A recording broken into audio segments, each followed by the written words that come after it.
If Trump is elected, positive or negative? Give them a little time. 76%. 76% says what? Positive. If Trump gets in office? Elected. Yep. All right, let's do it for Kamala. So 76% of people said if Trump gets in office, we get in a positive market. All right, so what we got here, Jose? Okay.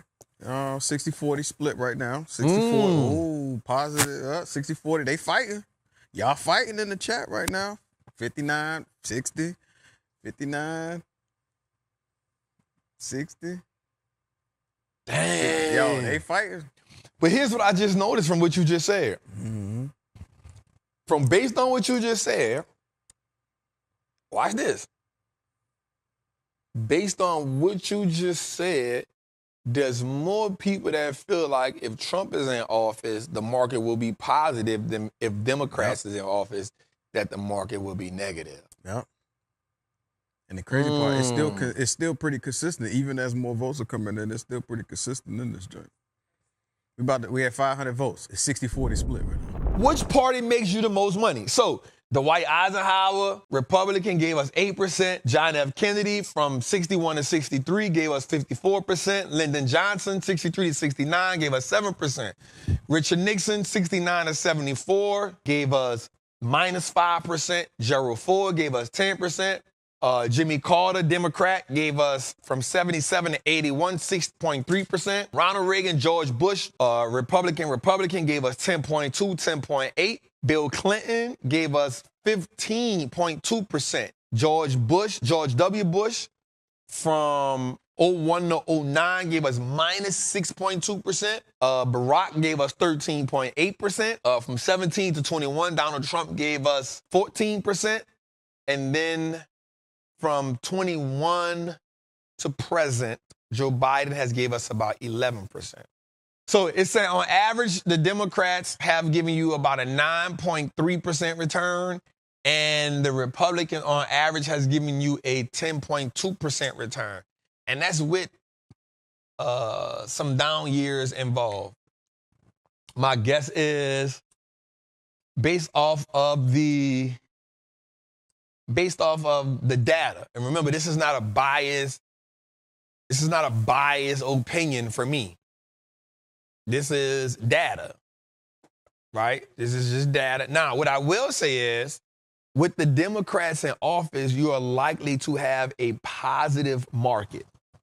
I'll say that, right? With the Republicans in office, you are averaging a, watch this, because it's gonna make sense. I like to look at it from both ways. With the Republicans in office, you are averaging a double-digit return. But you are susceptible to a negative year. You're all right. With the Republicans in office, you are averaging, you are likely to have a double-digit year, but you are also susceptible to negative years in the market. Now, it's not because of what I'm saying, it's just saying what the data says. Watch this. Is it enough to say when if a Republican is in office, you're likely to go to war? That's data. We're looking at Richard Nixon was at war. George Bush was at war. Now, I'm not saying that it, whatever it is. I'm just saying that what this says is we're likely to go to war if a Republican is in office, but we're likely to have a positive market if Democrats are in office. So watch this, man. Americans are dying to drive. Watch this. Growing number of Americans without auto loans owe more than their vehicles are worth, according to a report from the Edmunds.com. The average American is upside down at an all-time high of $6,458 during the third quarter, according to the company.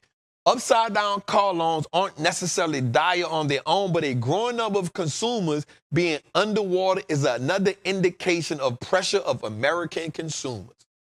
And you won't know why you need to learn about politics. Because the person that comes in office has the obligatory duty to try to fix this. First-time home buyers are getting older. According to the National Association of Realtors, the average age of the U.S. home buyer has climbed up from 49 to 56 years of age. This change reveals that the financial hurdles young Americans face as the median home price has surged to $435,000, a 39% increase from 2020. Rates have exceeded 6%. Younger buyers are finding it increasingly difficult to save for a down payment and compete with older, more fluid purchasers, making home ownership elusive goal for many in this generation. Home ownership is the key to wealth in America. If home ownership is the key to wealth in America, and it's eluding us fast. So mind you, first-time homeowners was at 49. It's now up to 56. So somebody says something, don't nobody want to be locked in for 30 years. That's why you got to learn how to pay your home down in 7 to 10 years. Again, this is why finances, and this is why, hold up, Jose, this is why finances and politics are important. When people saying, don't talk about it. Just an extra house note a year helps you out. It can bring you from 30 years down. This is why me, personally, I pay an extra $1,000 on every house note. That's going to chop me down fast. Watch this. Here's the bad part. Somebody said that, people don't be locked in for 30 years. Watch this. What do your finances look like if you can put an extra $100, $200 on your house note every time you got paid? What's the extra $100 or $200 that you spend every month? This is why we need to talk about finances. When I went and got the building, this is why you need to understand politics and rates. When I got the building, the first rate on the building that they gave me for the $5.5 million was at 7.78%. Not a bad rate at all. When the Fed cut rates, I said, hey, man, we got to do that again. He said, what are you talking about? I said, the Fed just cut rates by 50%. I need that. He looked at me and said, you sure is right. Of course I am. And it wasn't nothing bad.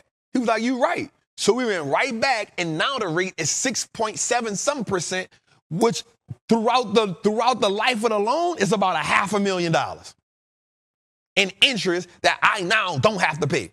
Because I just went right back and said, hey, the Fed just cut rates, bro. I like the rate that you gave me, but hey, on that 5.5, hey, let's go on it. And since I put an M down, now it's 4 point something. Hey, let's go on in.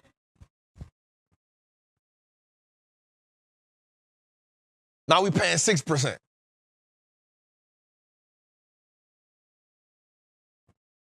And so what I'm going to do is every time, I already told myself what I'm going to do. I said, okay, here's what I'm going to do. Every month, I'm going to probably give them an extra $3,000, $4,000 on it. And then once a year, I'm going to get $100,000 out the market and put on it. I done already put a plan in place on how I'm not about to be in the loan that long.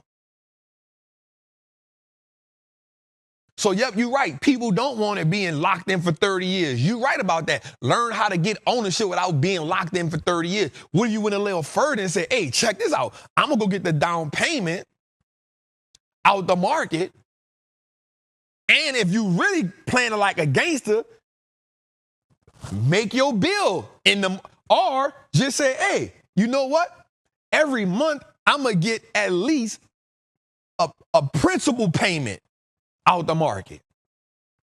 Not the whole payment. I'm going to pay my bill, but every month I'm going to get a principal payment, meaning every month I'm going to get some money out the market that can pull on a principal that now eats away. We talking about, this is why we got to talk about finances, because you got to learn how to play the game in a different way that you've been taught. So this is why these conversations are important. Learning that representatives get in office so many years, learning that senators get in office so many years, learning what the electoral college is, learning what are the duties of a vice president, what are the duties, what does the cabinet look like, what does it mean if a party sweeps the house, what you need to know what all that means, but because you don't want to talk about politics, you don't know what none of that means. Leave politics alone. That was your reply. Let's leave politics alone. This is when the Bible says the borrower will be a slave to a lender. If you don't understand how to reverse engineer the game, you will be a slave to the lender.